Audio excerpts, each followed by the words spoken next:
Hello mga kababy ko, nandito nga pala tayo ngayon sa ilalim ng mall. Yung mall na to ay sa Singkong. Basta yun na yun, hindi ko matandaan kung ano yung pangalan ng mall. Basta Singkong Chengkong Kang Kengkong NS.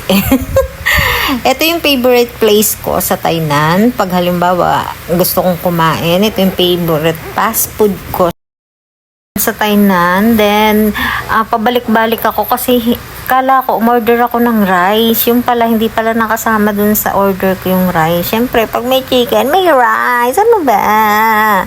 Ay gutom na gutom ako that time kasi nga galing akong simbahan. Syempre ang kain ko pa nung almusal pa.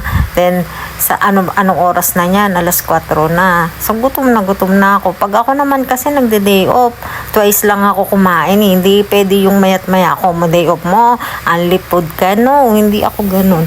Sa umaga lang at saka sa sa hapon, yan ang mga kain ko ng ng day off ko. Hindi talaga ako maya kain ng kain. No, hindi ganun. Mas gusto ko pa water ako that time. Kaya yun.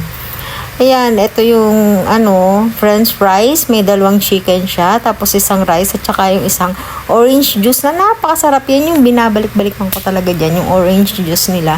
Sobrang sarap niya talaga as in.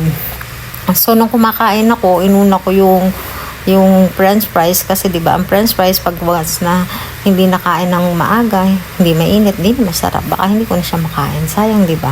Alam niyo ba, pag tuwing ako'y kakain diyan, overload talaga yung sobrang busog ako, grabe.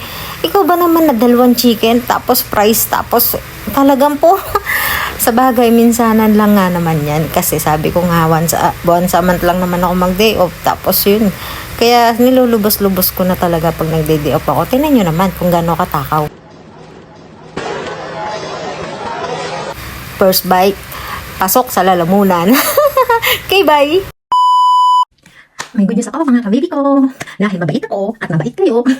Sa lahat ng magla-like at mag-share ng page ko, tapos sa lahat ng mga mag-share ng mga videos ko, every week may mananalo na 100 pesos through GCash. Yun ay ilalive natin sa weekend. Tuwing weekend magla-live tayo. Kailangan lahat ng videos ko this weekend na share na. Then doon ako mamimili. Pag na-share nyo ng these 7 days, na-share nyo lahat ng videos ko, doon ako mamimili kung sino bibigyan ko ng 100 pesos through GCash. Kaya naman, share na, then like. Thank you sa support. Okay, bye.